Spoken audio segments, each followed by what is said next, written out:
Hey everybody, it's Doom here from Dungeons and Doom Biscuit, and I needed a bad guy for Friday night, and they've been fighting this vampire lady named Tina Yami Bottom, and she's the head of this company, and she's really not though. She's just like the face of the company because she's beautiful and people like her. The actual face of the company is another vampire, and I'd like to try to capture him in this Kingpin.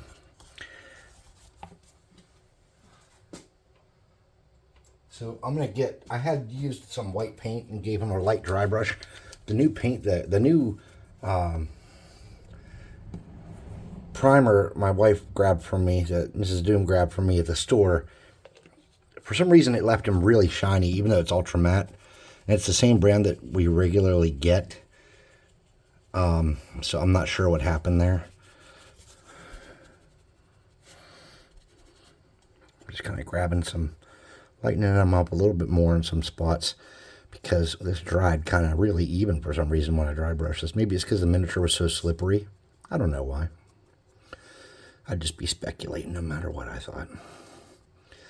Now, normally, if I needed this in a hurry like I do, I would just speed paint this in my spare time, but I don't have a whole lot of time because since I was out of town for 3 days for work. So I'm going to have to play catch up. He's still looking a little brighter than I wanted to start with.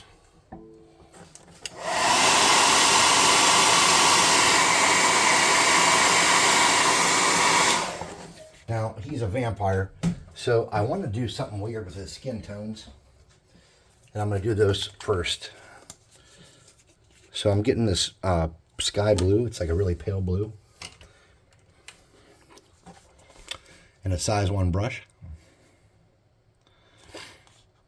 And I probably should thin this out, but I'm not going to.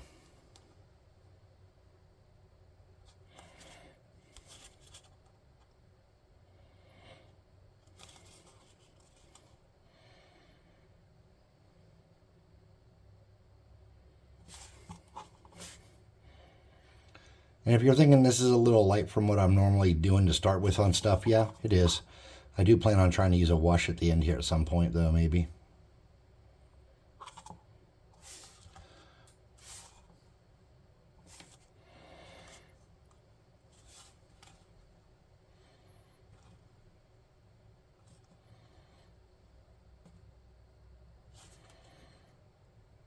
Kingpin's such a classic, like, Spider-Man slash Daredevil slash Black Cat. Like, there's just a lot of people that have fought against him.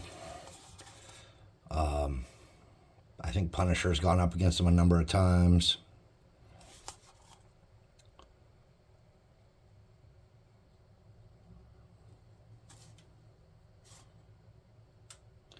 I didn't really the only Punisher comics I ever really followed was War Journal,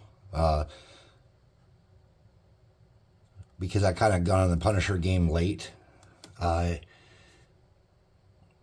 wasn't. I really even didn't get like a super like big love for Punisher till the death of Captain America.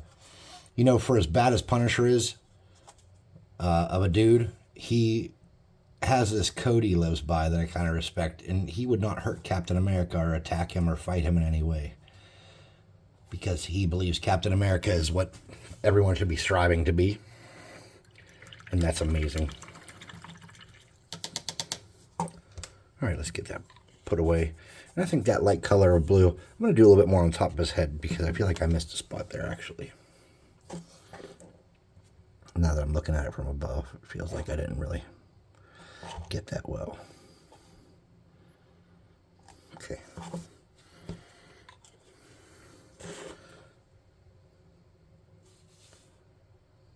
Okay. All right, now I think I got it. So, it's the Old West, so let's try to stick with some dark colors. I'm going to get a dark brown and do his boots and maybe something else in that. Definitely going to do the boots. Actually, I think I'm going to do the boots and pavement. I'm going to do his pants in dark brown.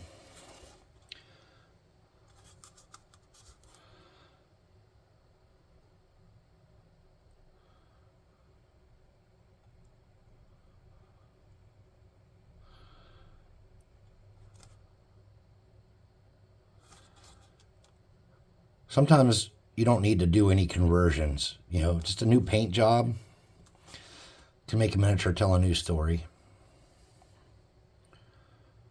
And with this guy, the only thing I would have liked to have had was him being wearing like a duster and a monocle, and I just didn't think it was worth the conversion for something that I need this week. Because I want to introduce a new big bad that they're trying to catch.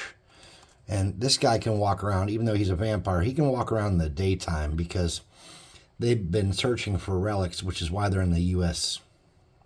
Old West. They're here searching for relics that the Templars hid here. And one of those relics, well, two of those relics allow vampires to follow a different set of rules. And one of them is a ring that lets vampires walk around in the daylight.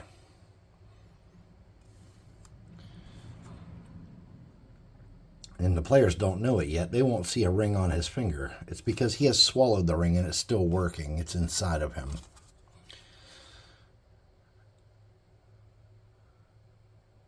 So they're not going to know. They're going to be checking his hands and his neck, and they're going to be looking for magic items on him as they're inspecting him, as they talk to him and stuff, trying to figure out how he's able to walk in the daylight. He's also going to pose himself as a good guy. Come to them with a beacon of peace. Hey, we're not here to fight you people. We're not here to ruin your way of life. We're trying to make the vampires that are here behave. We're just trying to find these items and go back to Europe. And maybe the party will fall for it. Maybe they'll pass checks and they won't. We don't know. Could be interesting either way, though, right? Right.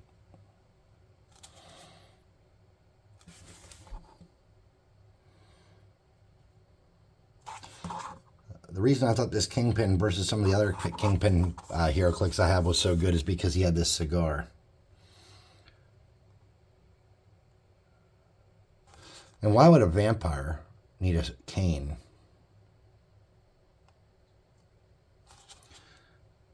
Well, I'll tell you why. He uses it to give off the image that he is not in good health so that people don't assume he's a vampire. They see his discolored skin and that he walks with a cane and that he's a heavy smoker, and they assume he has other problems. Maybe he has some kind of sickness. So it's kind of a game for him to portray himself in one way and to be a completely other way.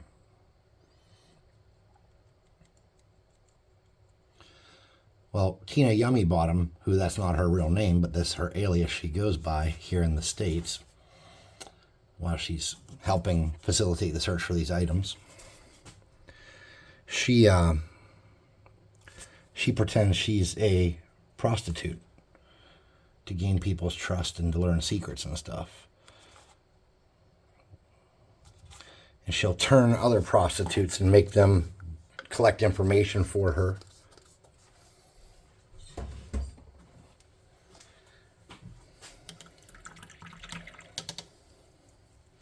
They haven't caught on to that yet, though. Not yet. All right, so inside out, let's do the red of his vest, of his undershirt. We're going to do that in red because I think it's kind of vampire-y. And I'm going to do his coat in like a gray and his boots in that, what do you call that color I love? Pavement color I love.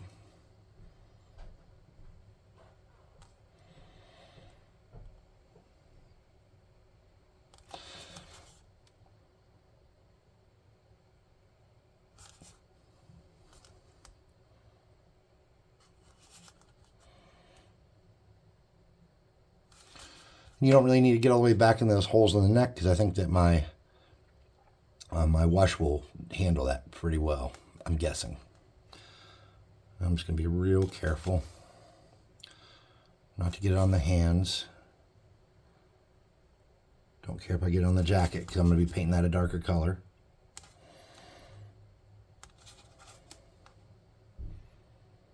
You know what might be a nice color to use is that dark gray blue for the jacket.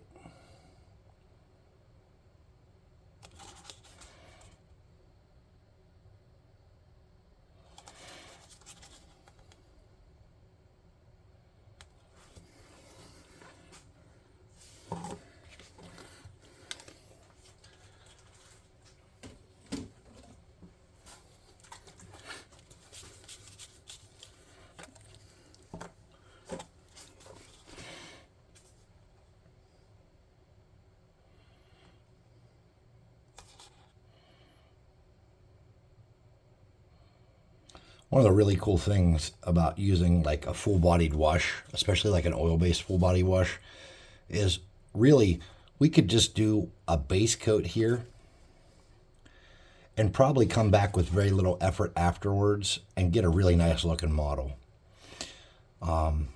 It's a technique that I don't like lean on heavily, but you can do it. I usually speed paint stuff because I'll be honest with you, bang for your buck, Army Painter speed paints, I think are just phenomenal. And their new Speed Paint 2.0s, I absolutely love them.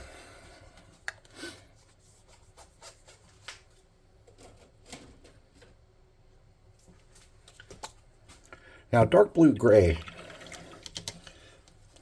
has been creeping into my heart as kind of a top seller color for me. And you can see the pavement on the boots looks amazing. But let's come up here.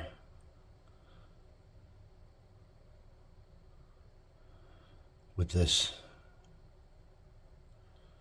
dark gray blue and play around a little bit. And even with a thin coat with a little bit of moisture in my brush, it looks really, really nice. It has some qualities that you could use in non-metallic metals pretty easily. It has some qualities that over a zenithal or a,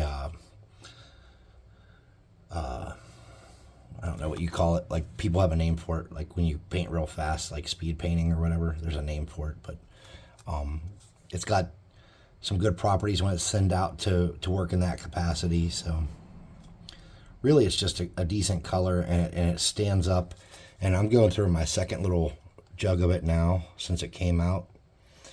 And yeah, I think it was an investment. I don't usually feel the need to add too many colors to the palette of my Walmart paints because I have two big trays of them. So if I see a new color, I usually don't like bounce on it. But I would say this was worth the investment for sure.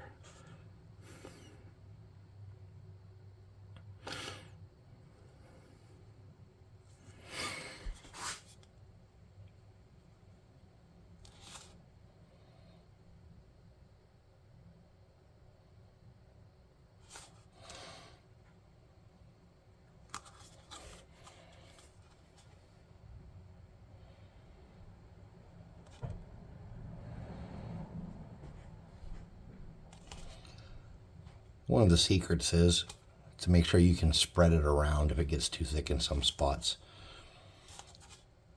so that some of that natural variation created by your undercoat doesn't get covered up.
I needed my point back on my brush.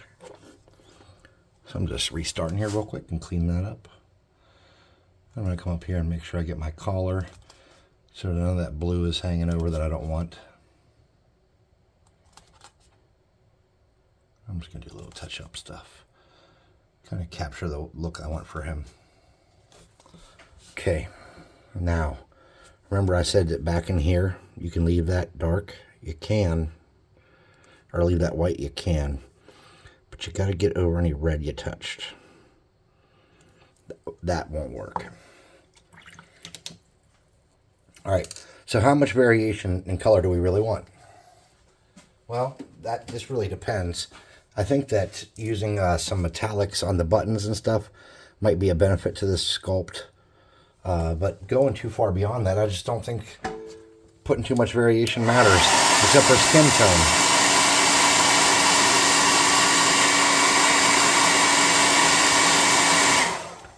So let's dry him off, and let's get a metallic silver, something that's kind of bright and stands out.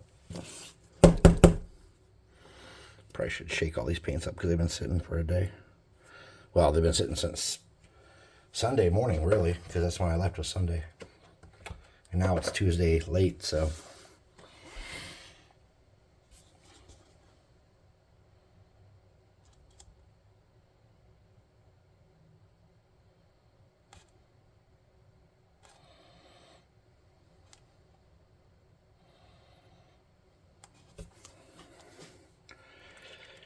Skin tone change. Go a lot of ways with it. I'm going to get a granite gray.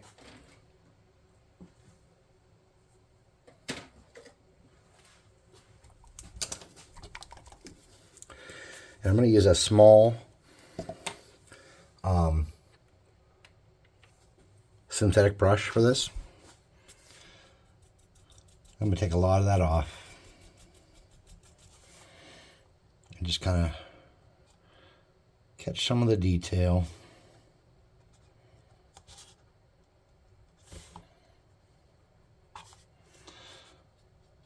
I'm not killing myself here. I'm just doing a little bit of effort to go a long way is the plan.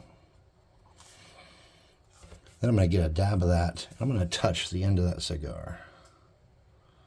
Just kind of drag it around the tip. Like that. Okay.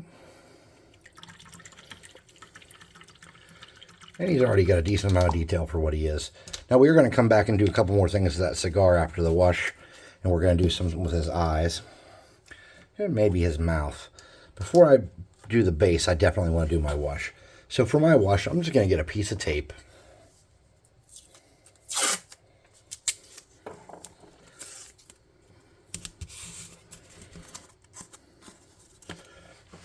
And I'm going to get some strong tone. Hello, strong tone, where you are. There it is. We'll throw this on the paint shaker real quick.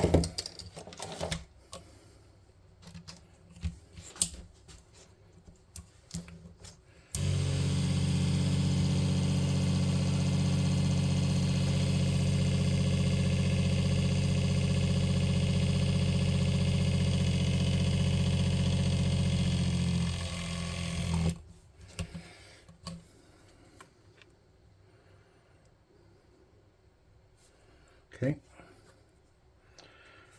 I have silver paint all over me somehow. I don't really know how. Oh, I see it right there. Okay. It happens. It'll be all right.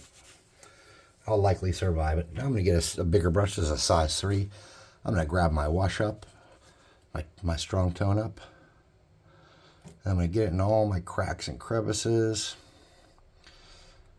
It's going to look good. It's going to give him a nice, gross, kind of old world vibe is the plan here. Saves me from a lot of layering. And it stays fairly moist. You got to watch not spreading it back around too much in the same spots, because you know this isn't cured paint. You will create drama doing that.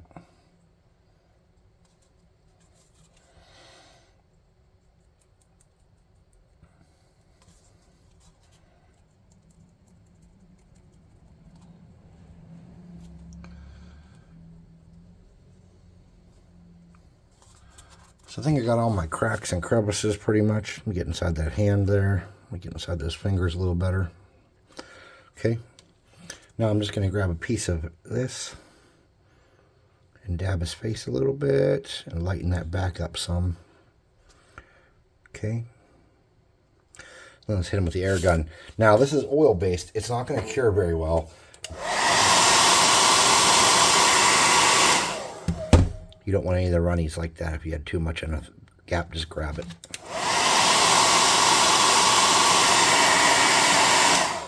Okay, I got his face pretty dry.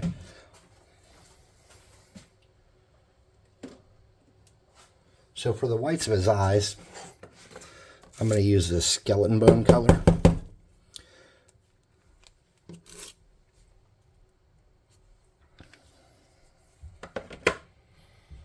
usually use something lighter.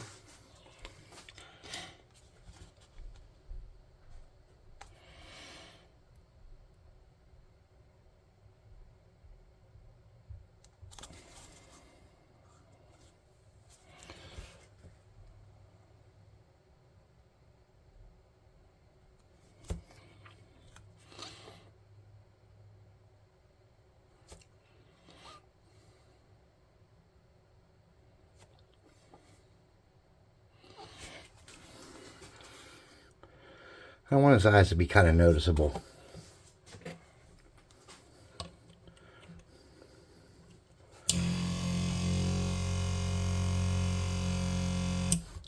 Now I got a red here. I just need the tiniest dab of that.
I got a little overzealous giving him some eyebrows that weren't on the sculpt.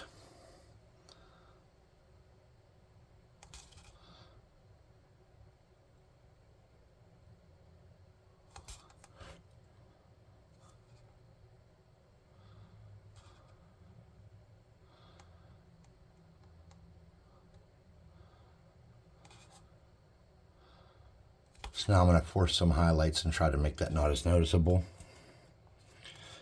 And I should have dried this before I did it, but I didn't.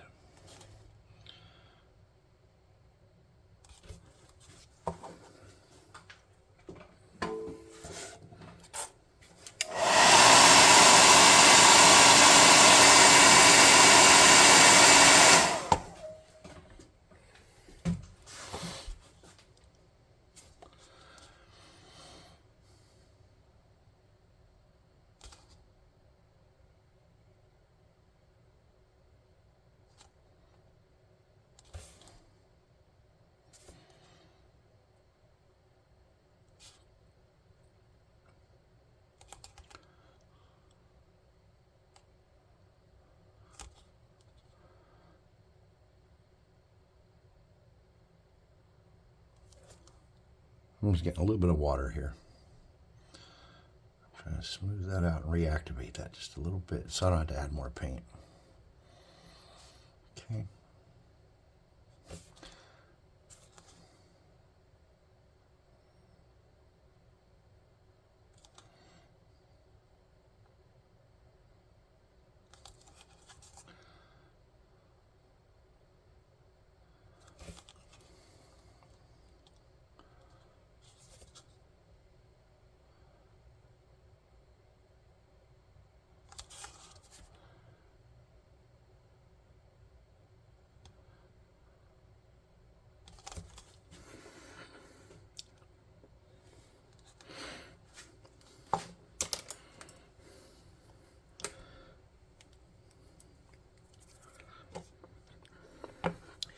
Now we're going to dingy that up a tiny bit. So using a brush, I just dampened it with my mouth. I'm just going to grab a little bit of this oil strong wash. I'm just going to kind of drag it around.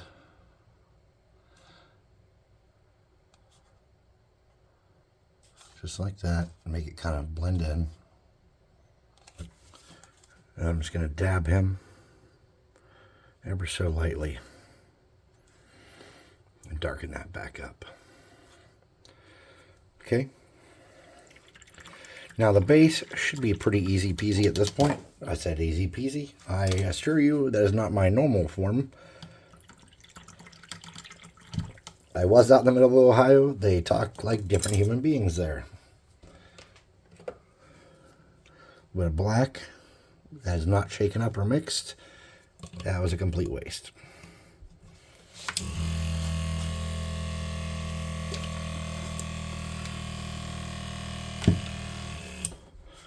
So for my base, I'm going to start with this size 3 brush, and I'm just going to use my Dollar Tree Dirt Brown, or Deep Brown it's called, sorry.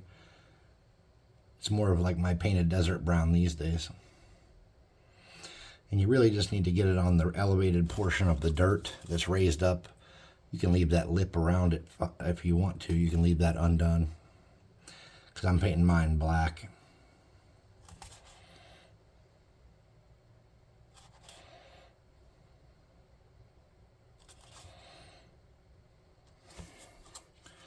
If any of you know what to do, if members of your town are threatening people, for example, if the city solicitor, lawyer, and the mayor were threatening to sue people because they were trying to talk about the truth, like, for example, if they were threatened a reporter, or if they, I don't know, threatened town members who were asking questions, or threatened an elected city council member who was asking questions or making statements, what would you guys do?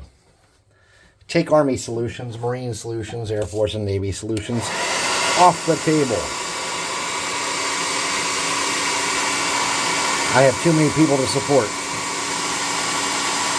But there are 3 bad guys trying to stop the good guys from doing what's right. And I need to protect people. That's kind of, I need to be able to defend them and help them do what's right. And it puts me in an awkward position.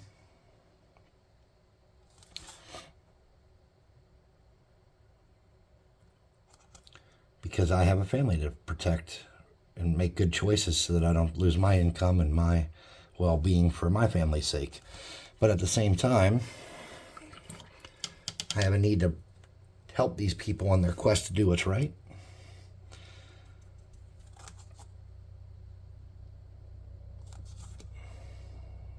And I'm kind of part of that quest. I'm like the guy they stopped along the way and picked up. And said, hey man, we're on a quest, you want to go? And I was like, not really, but I guess I will.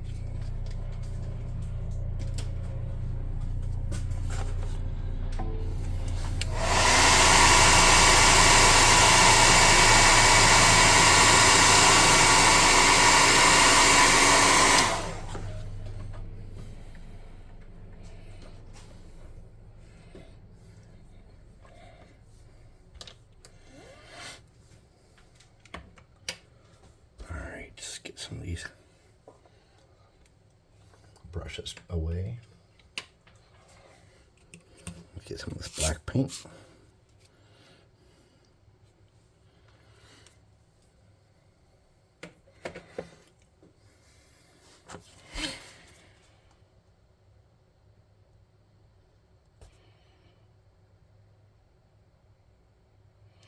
Now using these Five Below generic Connect 4 pieces for bases, if your miniature is just a little bit shorter than some of the other miniatures on the table and you're a scale spaz, you can totally use these to, kind of like somebody would use lifts in their shoes, to change that perception a little bit. And I will tell you this, I had a buddy that I knew for years that I met when I was in my 20s. Turns out the dude wears lifts. I've felt lied to my whole life. I thought he was taller than me. He's actually about a half an inch shorter than me. And he wears lifts because the girl that he was dating and ultimately married was a little bit taller than him. And he did not like that. I said, dude, what do you do when you guys are like standing in the bathroom or something? He's like, I try to look tall. So she doesn't know how tall you are? Oh yeah, she knows. I just try to look tall. Why do you care? You're still a man. You're not any less masculine because you married a taller woman. Apparently he has issues with it. Now my oldest son dates a girl super taller than him. She's like 6 foot something. She's a behemoth Xena warrior princess.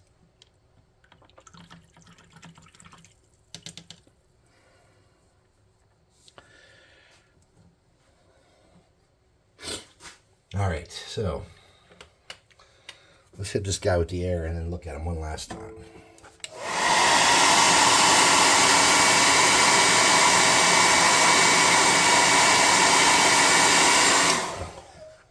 Even making corrections and stuff, it still took us just a little bit over 30 minutes. And I think he's going to look good for what I need him to. He's a day-walking, badass vampire boss. And he's going to suit that purpose well. So anyways, thanks for watching. Please like, subscribe, share, hit the notification bell icon, and all that happy crappy. That helps the channel grow. Leave some comments. Check out the website. There's a link for a discount code. Or I'm sorry, there's a discount code underneath the video, and there's also a link to the website and the Discord. So hang out with us there if you can. Thanks for watching. I'll see you next time.